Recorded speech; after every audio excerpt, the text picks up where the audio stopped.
We were out trick-or-treating, my best friend and I, when we saw a huge shape swooping down from the sky. It circled around us in a train tracks of mist, then it came to a stop, and large pistons hissed. What a marvelous train, engine black as the night. All its carriages glowed with a ghostly green light. And we both held our breath when its loud whistle blew, for the sound that it made was a ghastly whoop woo!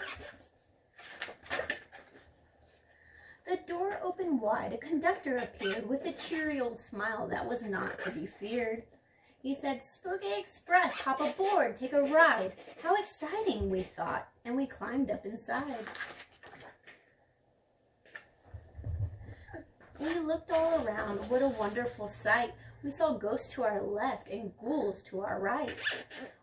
There were mummies in tatters and witches in hats and orgs and werewolves and vampire bats. There were big trolls from Clarksville that towered in size, and aliens from Jackson with bright, bulging eyes. A voice came on the speaker and said, "Please hold on tight." Then the train gave a lurch and launched through the night. We glided along through a dark, stormy sky, and we watched as the buildings of Nashville whizzed by. Zipped over Memphis with all the bright lights, glimpsed Catacuno from dizzy heights. The ride was fantastic, but where were we going? We sped ever onward with no signs of slowing. "Next stop, Douglas Lake," said the train's engineer. "Make room for the creatures who will swim aboard here." And just as he said it, he slammed on the brake, and we fell through the air, splashing into the lake. We soon left the lake for another strange stop, up a really tall tower on the side near the top. Then on the Mount Chapman, where the big orgs dwell. Then down in the old sewers. Oh, sewer folks smells.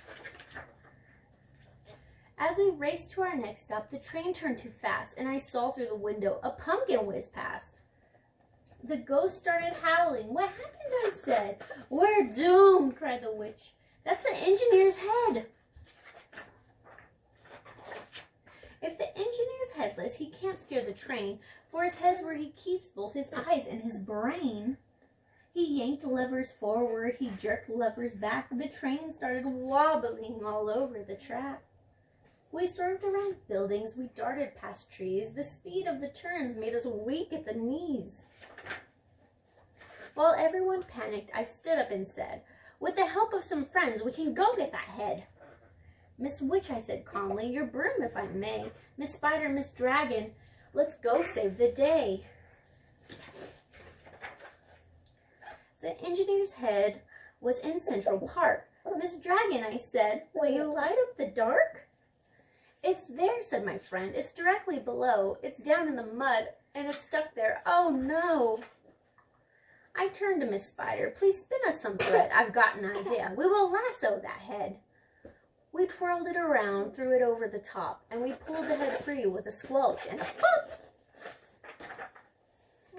Then back we all flew through the wind and the rain, with the pumpkin containing the engineer's brain. With his head in our hands, we jumped back on the train, and we stuck it onto his shoulders again. He pulled a few levers, the ghost train slowed down. Do you know where we were? We were back in our town. The ghost started howling, this time with delight. The gnomes hugged an alien, a little too tight.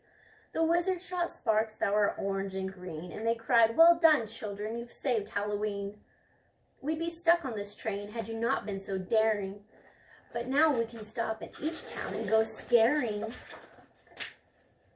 We jumped off the train, none for the worse of our fright. This had certainly been the best Halloween night. The train started moving, its large pistons hissed. It circled around us on train tracks of mist. It launched itself skyward, its loud whistle blew, and the sound that it made was a friendly whoop